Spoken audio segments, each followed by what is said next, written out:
রাষ্ট্রটি বর্তমানে একটি ক্রান্তিকালীন সময় অতিক্রম করছে।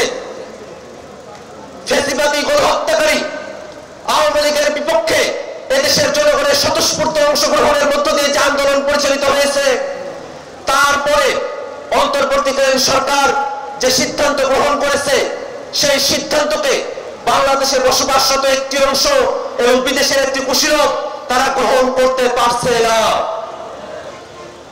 আওয়ামী লীগের কার্যক্রম নিষিদ্ধ হওয়াকে যারা গ্রহণ করতে পারছে না, আমরা তাদেরকে বলতে চাই, বাংলাদেশে গণহত্যাকারী ফ্যাসিবাদী জুলুমবাজ স্বৈরতান্ত্রিক কোন শক্তিকে আপনারা কি আবার পুনরুজ্জীবিত করতে চান? বাংলাদেশের মানুষ আওয়ামী লীগকে বাংলাদেশে আর পুনর্বাসিত করতে চায় না। অতএব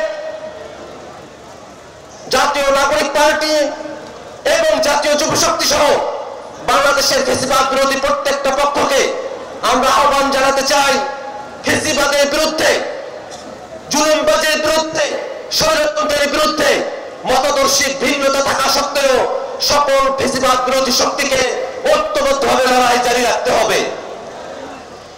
বাংলাদেশ রাষ্ট্রটি ফ্যাসিবাদী এক দল থেকে মুক্ত হয়েছে, কিন্তু ফ্যাসিবাদী ব্যবস্থা এখনো বাংলাদেশের রাষ্ট্রে, বাংলাদেশের সংবিধানে সমানভাবে বিরাজ করছে। যদি বাংলাদেশ রাষ্ট্রটিকে সাংবিধানিকভাবে ক্ষমতা কাঠামোর জায়গায় ফ্যাসিবাদ মুক্ত করতে হয়, তাহলে অবশ্যই একটি নতুন সংবিধান আমাদেরকে প্রণয়ন করতে হবে। নতুন সংবিধানে অবশ্যই ক্ষমতার ভারসাম্য, জবাবদিহিতা এবং বিকেন্দ্রীকরণকে নিশ্চিত করতে হবে। সেই লক্ষ্যে শুধুমাত্র সংবিধান সংশোধন করে, সংবিধানের মূল কিছুকে ঠিক রেখে, পারিপার্শ্বিকতাকে সংশোধন করে বাংলাদেশকে একটি গণতান্ত্রিক রাষ্ট্রে উন্নীত করা সম্ভবপর নয়। আমরা আজকের এই আত্মপ্রকাশ অনুষ্ঠান থেকে দাবি জানাতে চাই, বাংলাদেশ রাষ্ট্রটিকে পরিপূর্ণভাবে গণতান্ত্রিক রাষ্ট্রে উন্নীত করার জন্য অবশ্যই নতুন সংবিধানের স্বার্থে একটি গণপরিষদ নির্বাচন আয়োজন করতে হবে। জুলাই যুদ্ধের সময়, অভ্যুত্থানের সময় জগন্নাথ বিশ্ববিদ্যালয়ের ভাইয়েরা, জগন্নাথ বিশ্ববিদ্যালয়ের শিক্ষার্থীরা যে গুরুত্বপূর্ণ ভূমিকা পালন করেছে, সেটাকে ভুলে যাওয়ার কোনো সুযোগ নেই। আমরা অন্তর্বর্তীকালীন সরকারের কাছে আহ্বান জানাই, জগন্নাথ বিশ্ববিদ্যালয়ের শিক্ষক এবং শিক্ষার্থীরা যেসব ন্যায্য দাবি দাওয়া নিয়ে রাজপথে হাজির হয়েছেন, অতি দ্রুত জগন্নাথ বিশ্ববিদ্যালয়ের শিক্ষক এবং শিক্ষার্থীদের সেই সব ন্যায্য দাবি দেওয়া সরকারকে বাস্তবায়ন করতে হবে।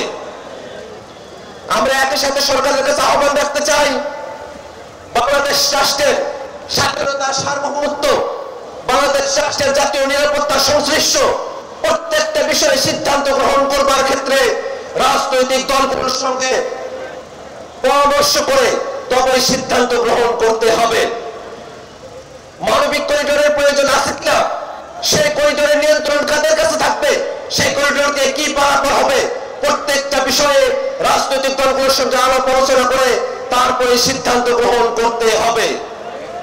সংগ্রামী উপস্থিতি, বাংলাদেশ রাষ্ট্রে, বাংলাদেশে যারা গণহত্যা করেছে, মানবতা বিরোধী অপরাধ করেছে, অপরাধের দায়ে বাংলাদেশে যাদের রাজনৈতিক কার্যক্রম নিষিদ্ধ হয়েছে, সে আওয়ামী লীগের পক্ষে ভারতে আমরা দেখেছি ভারত সরকার উদ্বেগ প্রকাশ করেছে।